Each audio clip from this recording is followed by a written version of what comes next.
two quick announcements. First, we are excited to report that the next cohort of the Next Economy MBA will be launching on September 20th, 2022. By joining the MBA, you'll learn about things like the key business principles of Next Economy organizations, how to design your business to embody Next Economy principles, and how to create a career that aligns with your deeper purpose.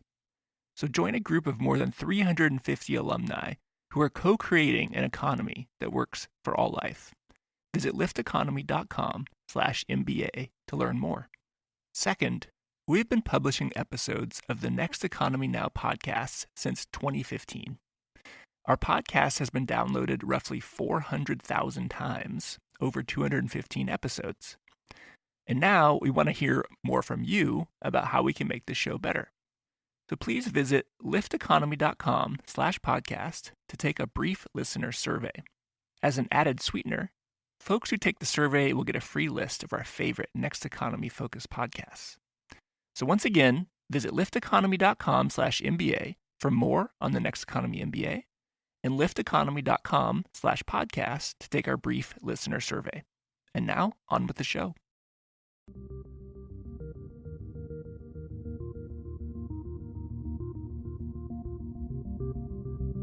Welcome to Next Economy Now. The goal of this podcast series is to highlight the leaders who are taking a regenerative, bioregional, equitable, democratic, racially just, and whole systems approach to creating the new economy. All right, Vincent, we're back again to talk about strategy. So on the strategy side, marketing is one of the subsections. And can you talk a little bit about marketing and the approach at Patagonia and, maybe even from I know that you haven't done marketing or like maybe how was marketing even approached in the early days of Patagonia and sort of like maybe a little progression of how it's evolved over time? Yeah, I think we've always had an ambivalent attitude toward marketing. And part of it comes out of the ease with which we were able to tell our original story, because it really did grow out of Evolve climbing. It grew out of the sort of the golden Yosemite age, the reputation of Chouinard equipment. And then we were this tiny little company, but we were well known and well regarded within the outdoor industry. So when we introduced Patagonia clothes, people already thought it was kind of within our industry, thought it was kind of a cool idea, and they wanted to buy from us. We kept, I think it was very hard when you start out as a climbing equipment company. There's no question of good, better, best. You're making the very best gear you can make that will perform at a high level and last for a long time, because your customers' lives depend on that. And when we got into clothing, I think that was a habit that was a bit hard to get rid of. So even though we knew we didn't have to be as rigorous, that habit stayed with us. And so the marketing, we from climbing, that world was so small that we were selling to friends, friends of friends, or friends of friends of friends, maybe 3 degrees of separation. So we knew we could always strike the right tone because we didn't have to work at it. We knew who our customers were, and we knew how to talk to them just the way you would talk to a friend. And when we got into the clothing business, we really took the same approach.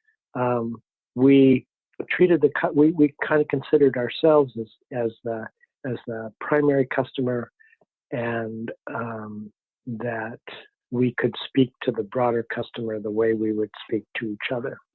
So that was kind of the basis of marketing. And I think that also because we came out of climbing and because we started giving 1% of sales to environmental organizations, the environmental story, our commitment to saving wild places or to supporting grassroots activists, that was part and parcel of the message from the beginning. And also there was something that I was responsible for the original company Voice, and then my wife came in around 1984, and she was the primary catalog editor. And what she brought to the table was her experience as a journalist, and also added to that Voice is kind of telling the whole story, but not not an advertising story. When we described the products, we talked about how they were made, what they were for, but at the same time, it was a fairly light touch. There was often humor involved, or there were good tales about how the products were used.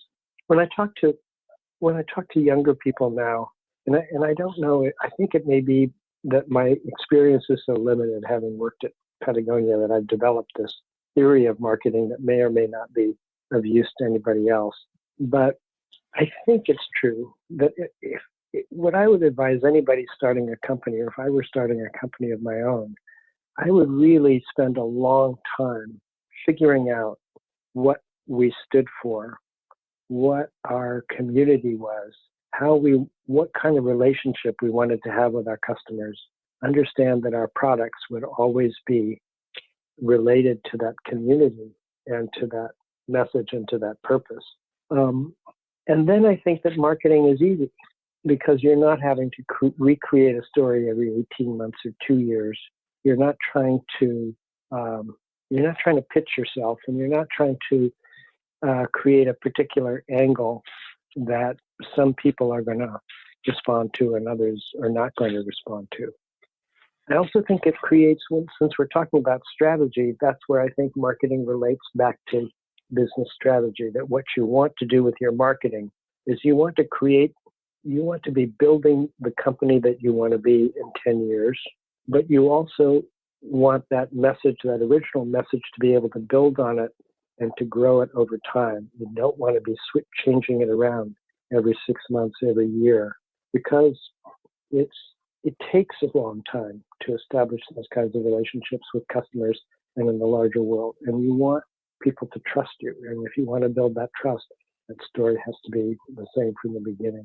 And, some of the avenues that you've taken with marketing, like, for example, the documentaries and like Unbroken Ground. Can you talk about when the company decided to get into sort of full feature length stuff as opposed to maybe like ads and magazines or et cetera? Yeah, we were never very big on advertising. We always, the only ads we ever ran were in what were called vertical publications for the different sport communities that were involved with climbing, surfing, fly fishing, skiing, etc. And but the movies, the first full-length movie we were involved with was 180 South, and that was an interesting project because we had just really started in the surf business, and we were involved with the Malloy brothers, and that was a film made by Chris Malloy that really sort of that film reflected the sense of adventure, or real adventure, that we tend to identify with in the communities we serve. For instance, in climbing, we're very much, we advocate light and clean and styled climbing. We're not involved in major expeditions with lots and lots of helicopters and sat phones and all that. We admire small groups of friends who are going out and doing really difficult climbs in remote places. And the same for, fly fishing or skiing. We're involved more with people who really work hard to go do the uphill in a remote place and then earn the reward going downhill. So that's one thing that you can convey in films that is easier to convey in films than in words, that feeling of a particular sport. The first sort of advocacy film we made that was feature length was about the dams, and that was a great film. And I think that, yeah, thank you. And that was, it was a very difficult film to make, but I thought there were two interesting things about that film. One is we went into a climate, the hydropower, even on the environmental side, was considered a good thing because it's a renewable energy. And so we were fighting this image of hydropower as necessarily an environmental source of energy.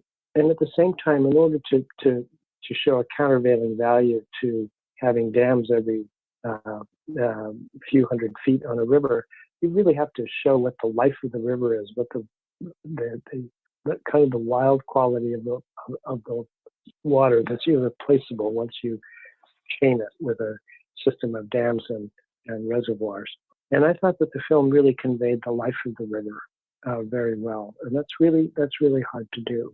So when we're doing film, we're involved in a lot of films. Since you mentioned Unbroken Ground, I think the value of film is that you can, if it's done well, you can convey an emotional, almost a spiritual experience that's much harder to convey in an essay or in a book. And you can do, if you do it right, you can do advocacy that is more persuasive, I think, than an ordinary essay. Yeah. And the Patagonia album, the mixtape that you're putting out. No, I'm just kidding. There's not one of those yet. There was a brief mixtape, by the way. Really? We did have a Patagonia music program very briefly in 2005 or 6 or something like that for about 18 months. We had some great musicians in there, but it didn't survive. Yeah, it's in the lost archives somewhere. Yes. Yeah. Okay. Yeah. In terms of a brand community with marketing, how do you cultivate that, and how do you think about getting folks to sort of, I think there's some inherent parts of Patagonia that sort of creates a community, but there's probably intentional things that you all do, if you could speak to that at all.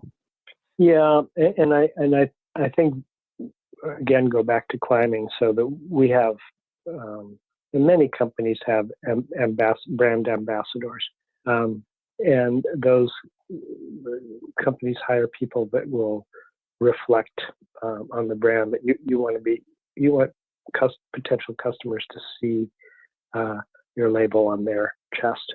But I think the difference with Patagonia is we're not looking for the most famous people, but we're looking for the people who are most closely identified with what we stand for in a particular sport. So Steve House in climbing really exemplifies this light and fast climbing style. The surfers that we use we're the bulk of the clothing market for surfers aims at a 15 to 17-year-old. We're aiming at surfers who are older, who are more soul surfers rather than competitive. The same in skiing and in fly fishing.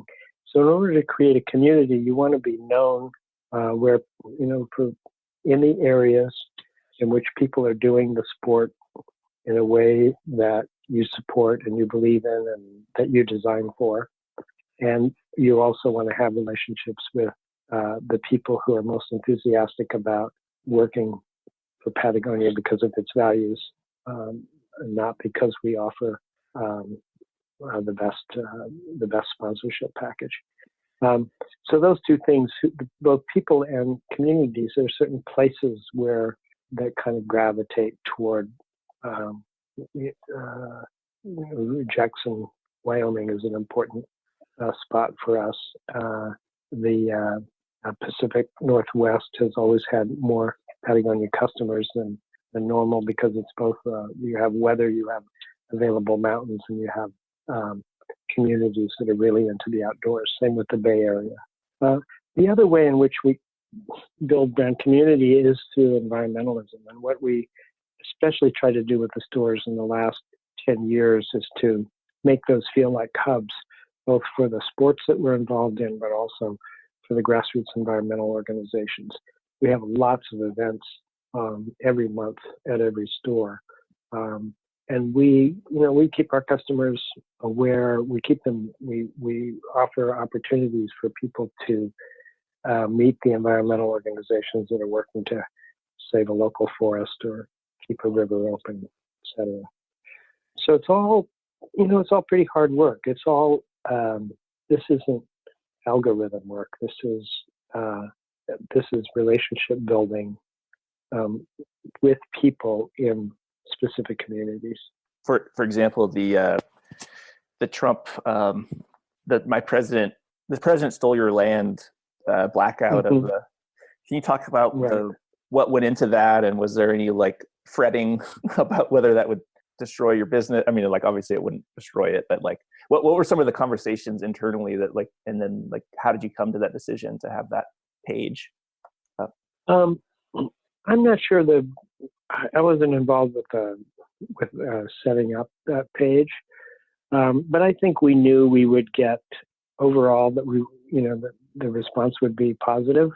And we knew that it was direct enough that we would alienate some folks, but also, for the kind of community we're serving, which are we want our customers, or we're in business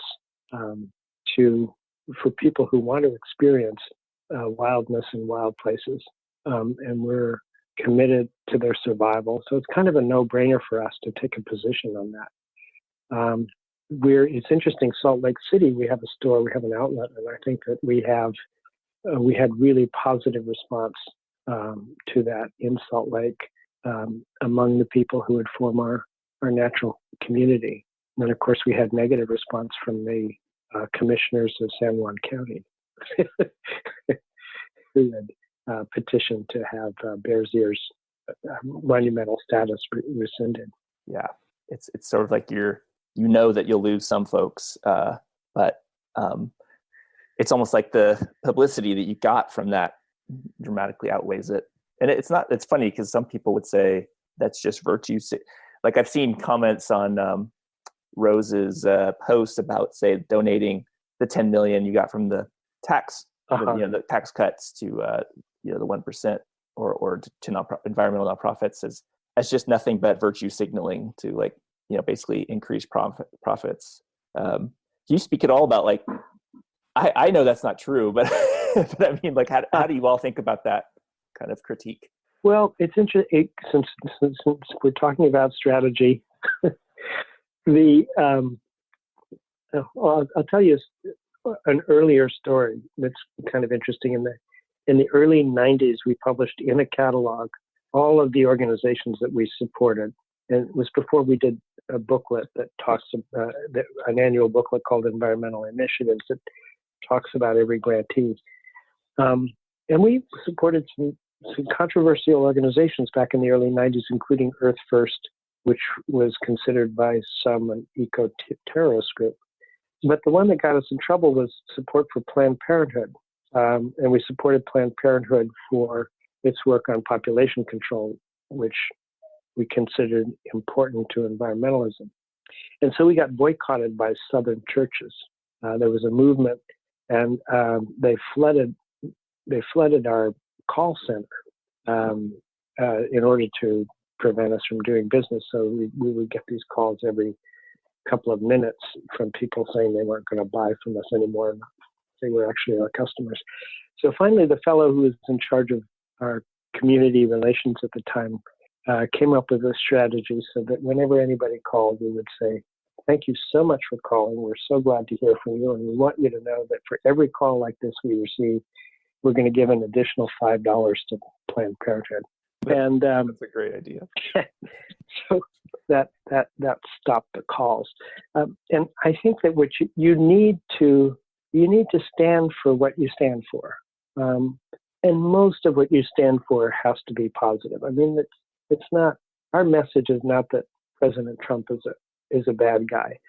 Our message is in favor of the things that we want to see more of in this world. Our message is that we're in real trouble with the way we're treating the natural world and natural systems, and that we really have to change the way we operate as human beings in order to live in partnership with nature and not as a dominator, because it's certainly not working anymore.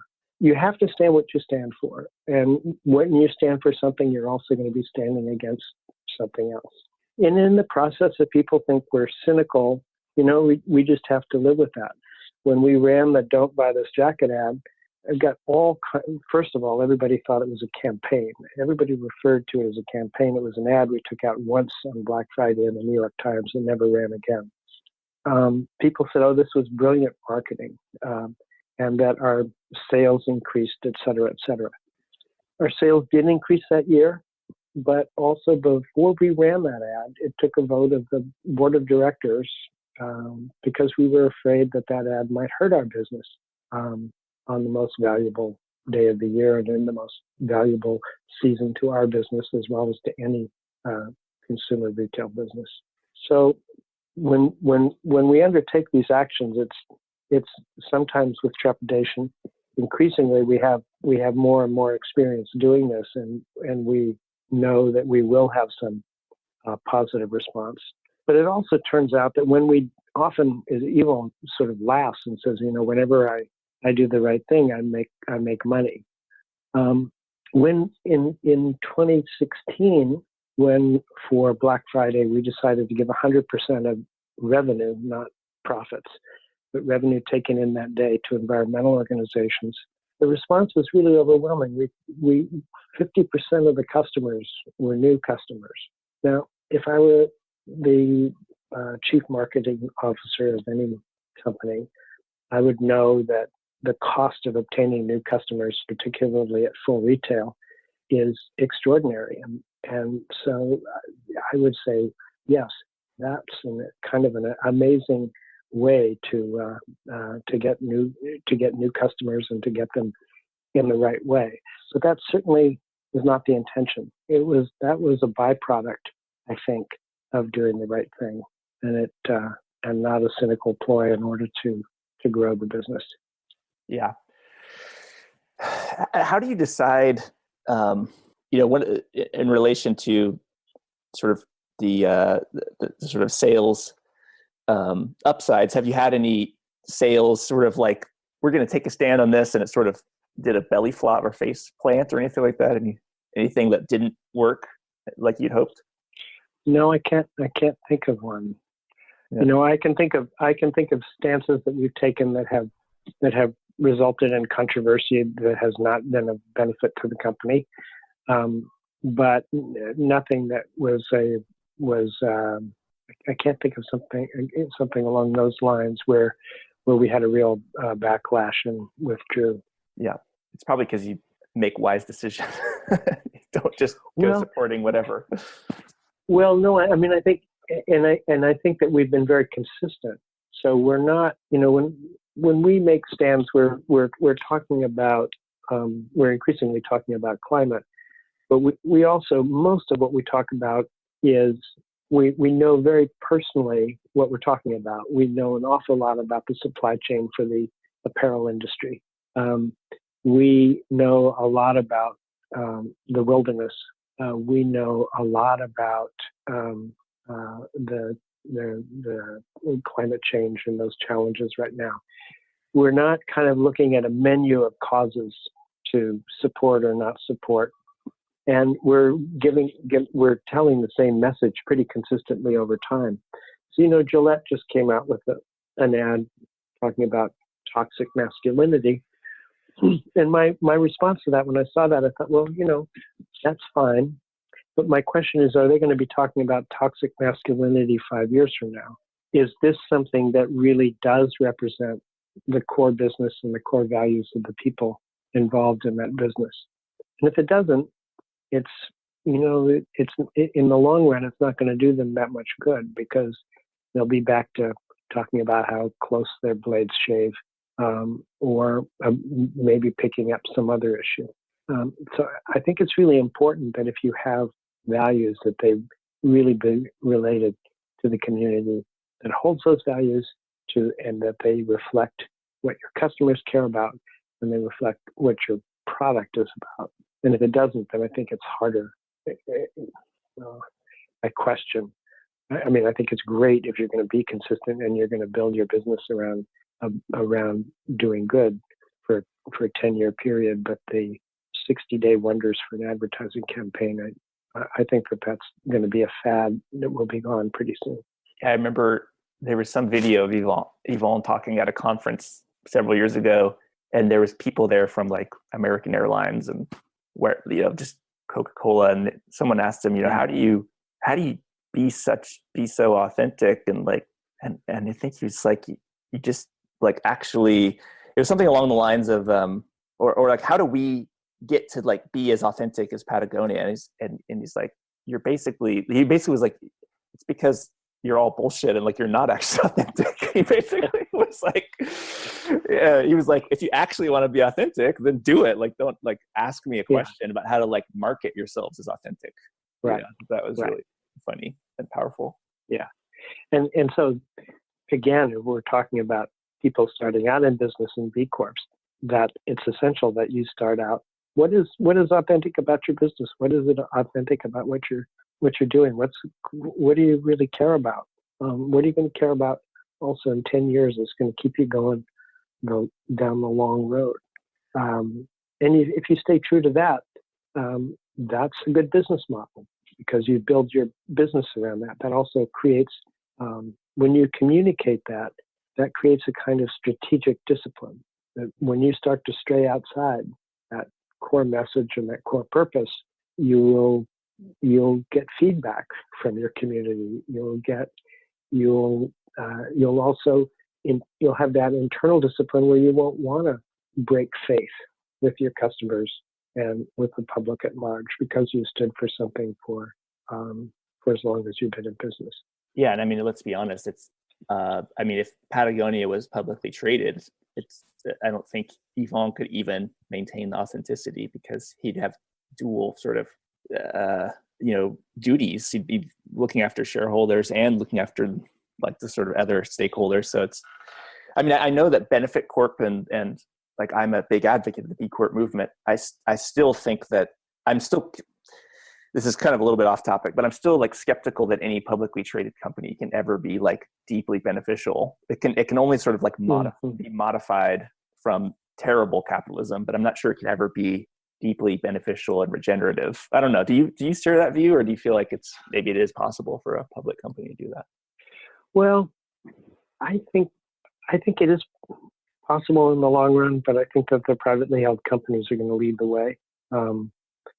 You've really got two publicly held companies right now who are very interesting, and that would be Unilever and Danone.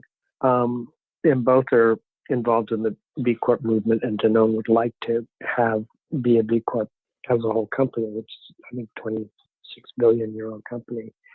And whether now its major businesses are water and yogurt and baby food, and whether all of those businesses are how you consider them beneficial, I think is up for grabs.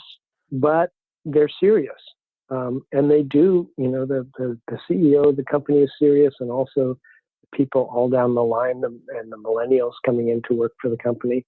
They do want to create a company which is much more responsible, and I'm not sure it would meet a regenerative standard, but they want to do the right thing. And these things, so my question is, in 2030, will you have some publicly traded companies that might be considered regenerative or might in their own time be as advanced as Patagonia is now, say?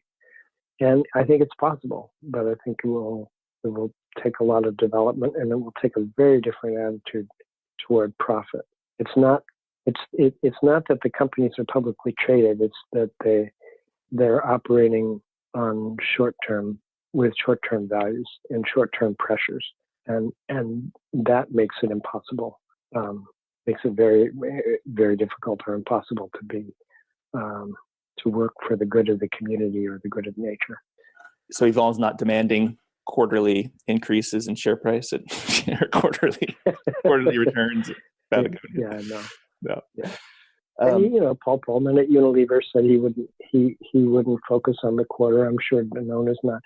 And I think in business as a whole, well, I hope this is true, and I think it's true, is that you're gradually moving away from the unshakable conviction that people had for 40 years in Milton Friedman's idea of the primacy of shareholder value and return on equity.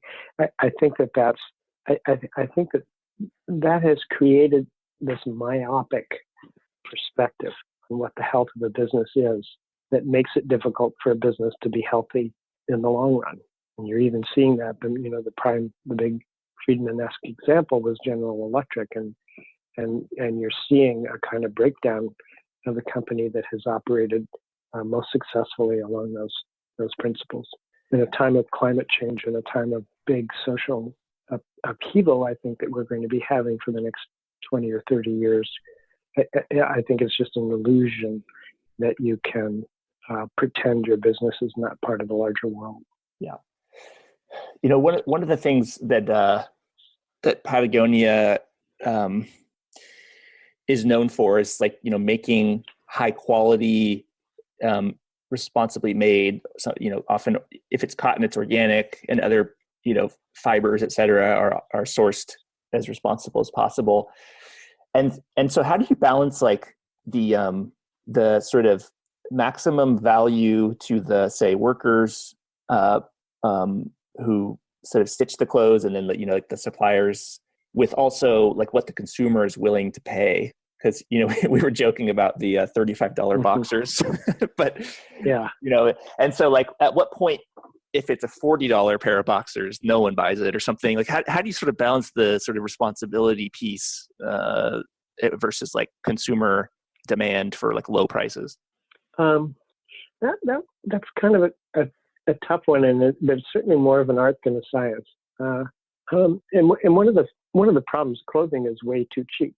I mean, clothing is cheaper than it was in the 1970s, and the reason it's cheaper is because it's made cheaper on the backs of the workers and on the backs of the environment, or on the back of the health of the environment.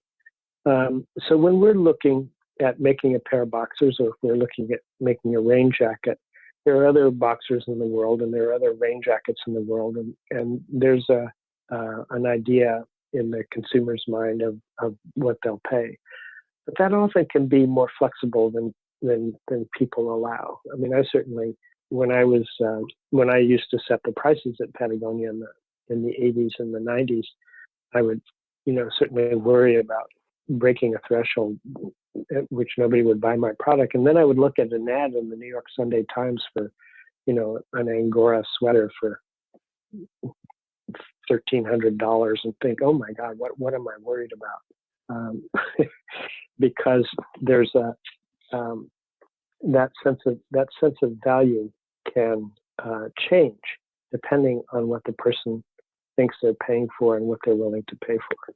So one of the things I think is important for Patagonia, and for companies that are doing good work in their supply chain, is you really have to kind of let people know what you're doing, what you've got in that $35 pair of boxers if that is indeed the price of it. I'm not sure, haven't looked it up. We've got organic cotton. I'm not sure if the boxers are fair trade certified labor, but about half the line is these days. You're getting, what you're also paying for as a customer is the care with which that product is made, and also the fact that it will last a long time. So it's a delicate balance. On the one hand, you don't want to price yourself out of the market. On the other hand, you want to kind of redefine what it is people are paying for, because I think people don't think about that. They just think, okay, $20 for a T-shirt. That's because that's what I see in most of the places I shop. Or they think I'm going to spend $500 for a T-shirt because it's high fashion and it's going to get me into the club on Saturday night. Or they think I'm going to, pay $30 for a T-shirt because it's organic cotton. It's going to last a long time, and the elastic won't wear out as fast as other brands. Does that make sense? Yeah, absolutely. Yeah. And so for Patagonia, we talked about this before, the 80-20 or profitability piece. Do you sort of make more money on the highly technical items, the really high end snowboard jacket, or is it more that the profits come and just say socks and underwear and shirts that's got a good margin? Or how does it play out for Patagonia? Well, it varies. I think it's harder to make money on the highly technical items because first of all, they're more difficult to make. There's the development is more expensive. Where you make a lot of money is in the products that sell a lot. I mean, it's just kind of traditional business sense of cash cows. So if we have a product on the line for several years, the redesign, the amount of money that we put into making that product diminishes over time because we get more efficient at making it and doesn't require a lot of R&D, and customers are buying it. Those products tend not to be the most beloved within the company because it's like, okay, yeah, we've done that years ago, but it's still bringing in dividends and it's bringing in profits. The 80-20 rule just seems, in my experience, just works for anything. 80% of your sales are going to come from 20% of your products. You can name any kind of business function and it will work out that way. You can't ignore, that doesn't mean that you concentrate all your energy into that 20% because the pie is always going to shift. It's always going to be 20%, 80% of something. And if you want your business to be healthy, you have to look at the whole thing. How do you think about competitors? Do you say, okay, North Face is putting out this gear this year, and so we should have something that matches that, or are you guys just kind of off on your own, just like we don't care what competitors are doing, we just build what our customers want? Or how do you think about that in your business? I think the most important thing we talked earlier on about building the brand community. So the most important thing is, are we building for products for the uses? Are we building the right product for its intended use? And does that intended use reflect the company's values? It's also true that if we take the line around to our largest customers, they're going to say, oh, why can't you make a such and such? And they'll be saying that because they're selling something like that from somebody else, and it could go down to the simplest level. We just really sell that in blue, or we sell that in yellow. And the problem with that, so I used to be a sales manager, is that by the time I got yellow stand-up shorts into the line, the market would have moved on. Following the market is not in apparel, unless you're in the fashion world and you can respond very quickly, is not usually sound business sense. So we try to pretty much develop our line internally. But we also, we stay well abreast of what our competitors are doing. We look at other things going on in the world. We subscribe to companies that tell us what the color trends are. Our designers take inspiration trips to different places to pick up ideas. We've created an archives at Patagonia of a lot of the clothing from 1975 onwards, and our designers can often look to things that we've done in the past for inspiration. So again, this is art and not science, but in general, there's always the temptation to follow, to come out with, if somebody has something hot, to come out with your own version of that. But usually it doesn't work out too well, and it's much better to stick to your own lane. You've been a part of the sales side, and I don't imagine online was really, did that overlap when you were head of sales? Was there a huge online presence, or still catalog? No, we had started with we had the catalog business, and we had started in the retail, but I haven't been involved in the sales side since 1992, and e-com really started to come on in the late 90s. I was peripherally involved with that because I helped develop Footprint Chronicles, and so I know the folks involved in that very well. But that was not something I was directly involved in. Yeah, because I'm just wondering how, with Amazon, and just I think 50% of the internet searches start on Amazon now. Like how the company, how you all think about whether it's your own site versus REI or Patagonia stores, or I guess third-party online. How do you sort of prioritize those? Well, it's interesting. When we did start out, I think we were the only company our size that was involved in mail order, retail, and wholesale. That was very rare in the 70s. And I think it was along these lines that wholesale was really, and that's always been a very strong part of the business, it's really critical for reaching especially new customers and or people who have just started to climb or people who have just started to surf or to fly fish. And they're shopping in a particular store that serves that community where they live. And you want Patagonia to be there. And often Patagonia is a second purchase. People will buy something cheaper or have it fall apart, and then they'll say, okay, well, now I'm going to invest in something that will last.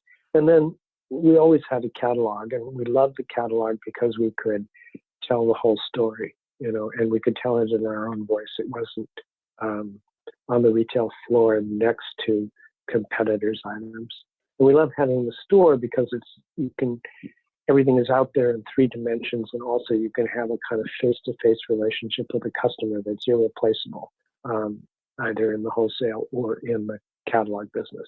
And really, e-commerce is an extension of the catalog business because you can tell the whole story. So it's different structurally. It's like, the catalog is, you tell the whole story between 2 covers, and and e-commerce is more like, the house of many mansions. You never know which window or door the customer is going to come through and how many rooms they're going to be in before they leave. But the overall strategy of the company, I think, has been to have as strong a business as possible in the direct business, both with stores and with e-com, because we can have the strongest relationship with the customer that is not filtered or diluted. But it's still essential to be in the wholesale business. So that's, strategically, that's the reason we're involved in. Interesting. So it's more about like new customer acquisition almost on the wholesale side. Yeah, and also serving people where they live and where they shop. Right. They have good relationships. And we're very careful about distribution. I mean, if you look at our distribution versus any other major supplier in the outdoor industry, it's much, much smaller. It's very tight. We really want to have a strong relationship with the people on the floor in the place, even at the dealer basis. So, and that's true all over the world. It's true in Japan and Europe too. Well, let's shift a little bit to like this broader shift where Patagonia became Patagonia Works, I think in like 2013 or something around there. Mm-hmm. And you shifted into Patagonia Provisions, Tin Shed Ventures, Patagonia Inc. I think, Fletcher Schoenard Surfboards, and maybe one other one. I don't know. Is there another one I missed? I think those are the main ones. Yeah. Maybe Yvonne's Seaweed Bar and Grill or something like that. Yeah, there may be. Stay tuned. Yeah. I know he's really interested in seaweed right now. So, So can you talk about that shift and like sort of the reasoning behind that? And then maybe we could dip into like a few of those different sort of the sort of entities that came out of Patagonia Works. Yeah. I'd like to say that there's kind of some grand strategic vision for which we get into these businesses. But, the way Yvonne describes it is he works in business as he does as a climber, which is to take one step or a couple of steps. And if it feels right and it's working out, then to take the next one. I think he always wanted to be in the food business. And so we had the opportunity, I think a few years ago, we got serious about it about 5 years ago. And we're in a much better position now, I think, to behave seriously in the food business because we're really increasingly, every product we make, we make it with an eye to changing the supply chain, to changing the way that product is made and the way it comes to market, and to solving problems related to agriculture with that product. So it's a really good proving ground for us. And Tin Shed Ventures is similar. We said, okay, we're gonna invest in companies whose values reflect our own, and we're looking at strong social and environmental purpose. So they're they're in energy or they're food or water, or they're in our supply chain. And so we have an investment in a company that figured out a way to clean down without water. Well, you can imagine the amount of down clothing that we produce and the amount of water we would use in cleaning the down that goes into those jackets or sweaters. It's this is a big environmental move, and it's also it makes sense from every point of view. We have an investment in Boreo skateboards, which makes skateboard decks out of recovered, what we could call ghost fishing nets, of polypropylene or plastic fishing nets that had been discarded from boats. And we have people on the Chilean coast who are harvesting them and taking them to recycling centers, and then those are made into skateboard decks. And what that does for the company, for Patagonia as a whole, is it kind of takes away the blinders of having been in the apparel business for 50 years, or 45 years. We're looking at a number of other businesses, and we're learning in ways to teach us how to operate also at Patagonia. So I think that Tin Shed and Provisions are the two of the most exciting ventures that we've pursued over the last few years, and they will really help define the company's future. So if maybe we'll talk about Tin Shed and then we talk about Provisions. So Tin Shed, I think one of the first interviews we did in this podcast was with Phil Graves, but that's back when it was like 10 million and change or 1 million and change. Yeah, 20 million. 20 million and change. Yeah, and change. Yeah. And then we were joking, we're like 100 million and change now, and then just change the name because we going up. Yeah. But one of the things that I think people don't appreciate necessarily or don't know is how there's exit and liquidity, how much different Tin Shed is. And could you maybe talk a little bit about how Tin Shed invests and how that's different than other sort of venture capital or other types of private equity investors?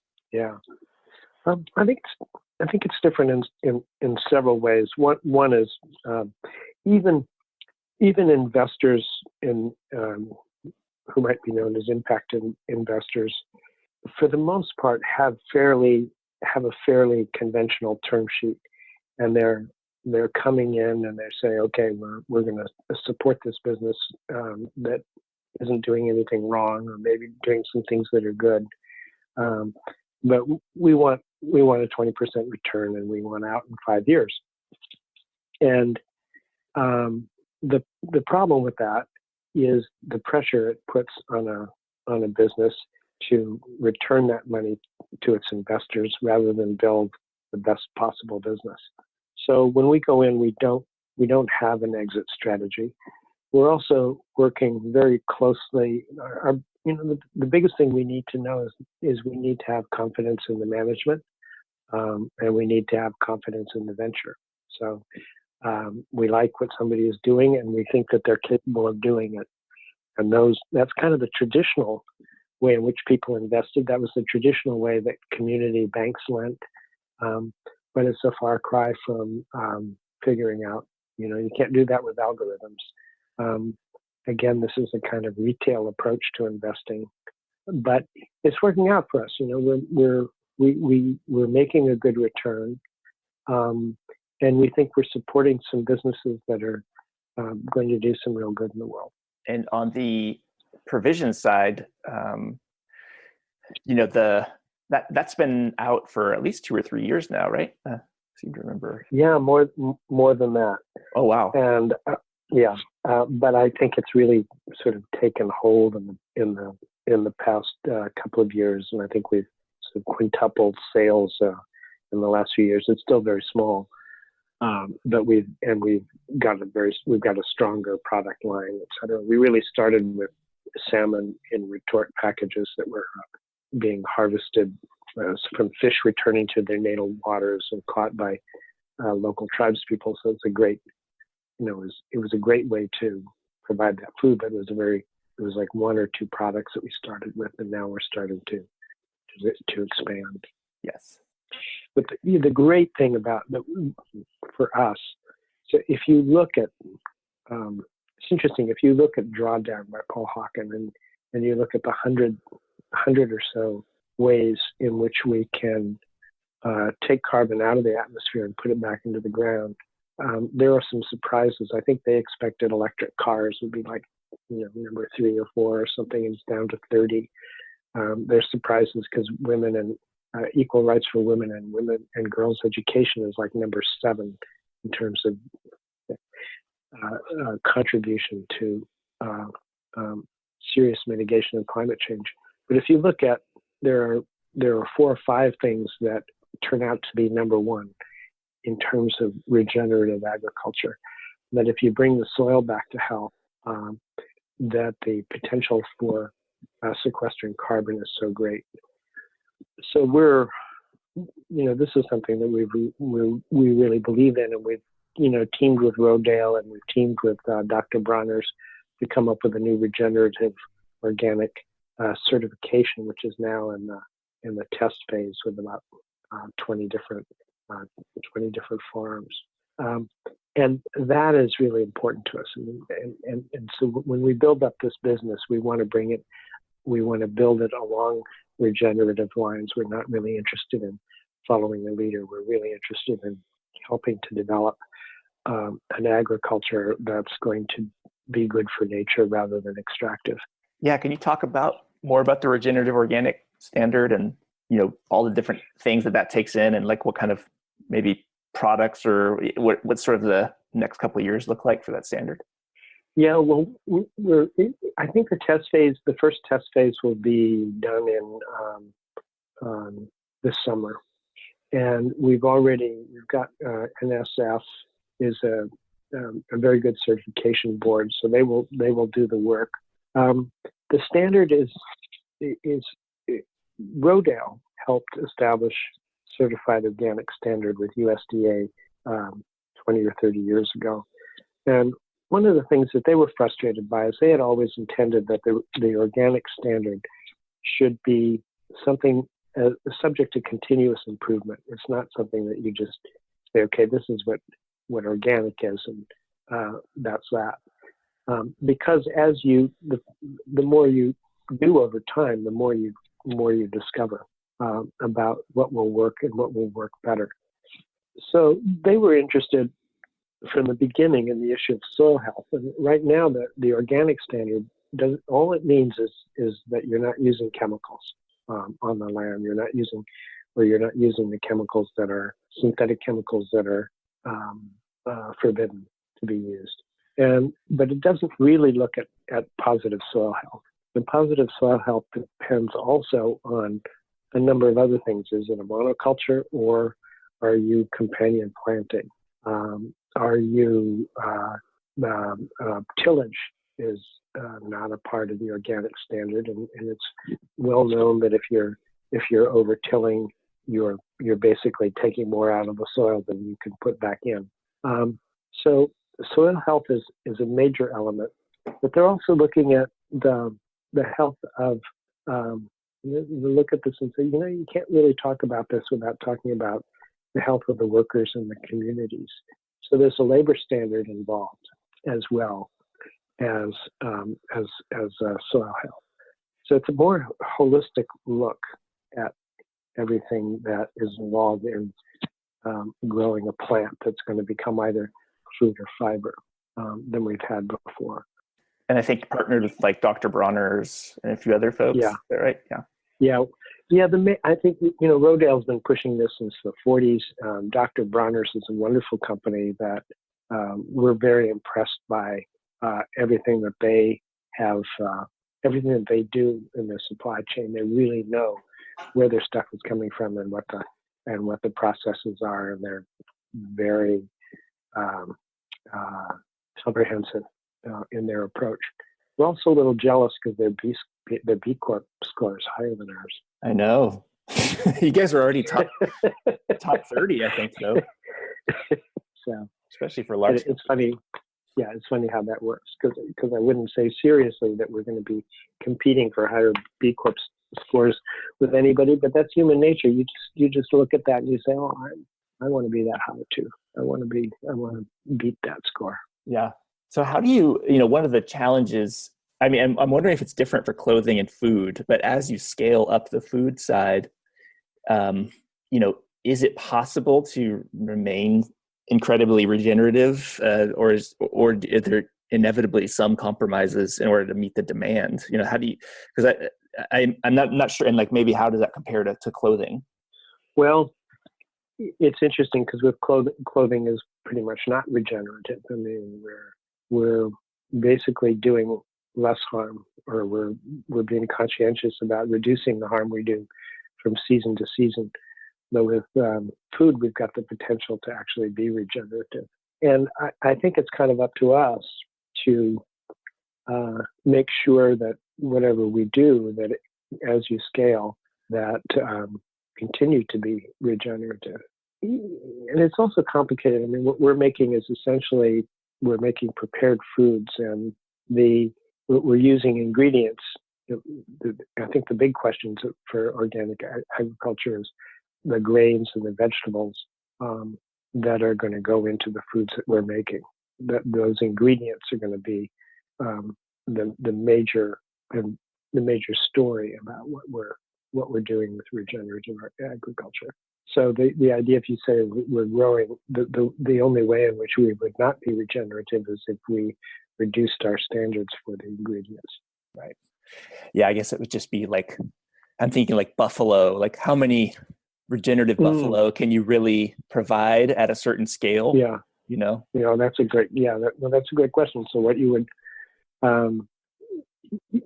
you don't want to build a business that's going to outstrip your ability to source. And when you're dealing with meat, you are dealing, I think you're dealing with a market that will grow smaller over time and more specialized. Yeah. Well, as we move into the last few questions here, one of the things we had talked about is exit and liquidity, and what it sort of looks like strategically for Patagonia in the future, and because it is a private company, and so how is the board and Yvon and his family and others thinking about, like, what does it look like over the long term for the sort of perpetual, I know that the benefit corporation legal structure may play into this, but just sort of how you're thinking about all that. It does. The family owns the company, and as Yvon and Melinda phase out, that their two children phase in. And one of the reasons we originally became a B Corp was because California became a benefit corporation state in 2012. And we thought it was important to write our values into our articles of incorporation and our charter, and to have that have legal status. In the future, if one of the family members sells Patagonia stock, we wanted whoever bought into Patagonia to have to buy into the company that we built all this time, and not to simply have the right to take that name and create something different, much more short-term oriented, no longer in alignment with its values. And so the B Corp, the benefit corporation status, provides some protection there. We've also had since becoming a B Corp, other benefits that we didn't expect, because it really is taking that impact assessment. We really is the only really holistic view we have of our practices, even though we depend on others for auditing labor practices in factories, or the toxicity of chemicals used in our dyes.